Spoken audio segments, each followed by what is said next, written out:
All right, guys, we are looking at lesson 9. This was in class today on Friday, November 20th. Uh, on deck for today, first off, we have our mid-unit test corrections. So the mid-unit assessment was given on Wednesday. It was out of 18 points total. If you scored 14 or less, you can do test corrections to raise that grade.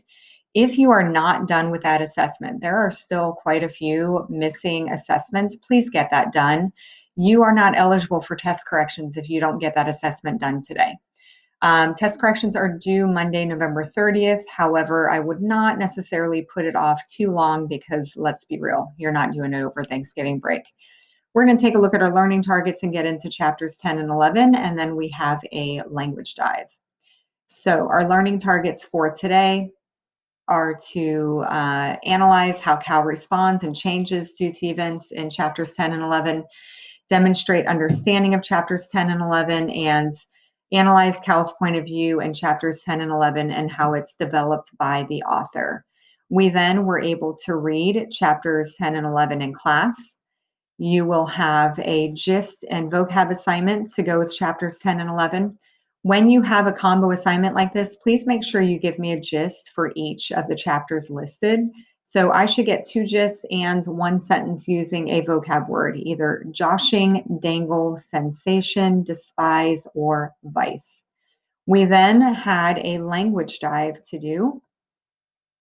And so there are a couple of videos. I believe there's a video and a slideshow that can walk you through the process of the language dive. No time for those right now, but we did work through the language dive together. And so you would make a copy of this language dive yourself. First thing was to put these sentence stems into the correct order to create a sentence. This is a sentence that was in chapter 11 that we read today. And so you would rearrange those so that it read, my head is throbbing and there's a sensation like a knotted rope in my belly. What does this sentence mean? What is it about? Cal is feeling anxious about going to the boarding school.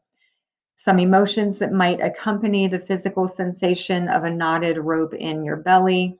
We have anxiety, sick, depressed, stressed, nervous, hopeless. There are others that you could have listed there as well. This sentence uses a simile. We have the word like. So we're making a comparison to how Cal's belly is feeling and that it's like a knotted rope. All right. Then they wanted us to practice with the simile. They gave us 2 sentence frames. First, complete the sentence frame with a simile that describes the sensation you experience on your birthday. We had some different ideas shared. We put, on my birthday, there's a sensation like butterflies in my belly.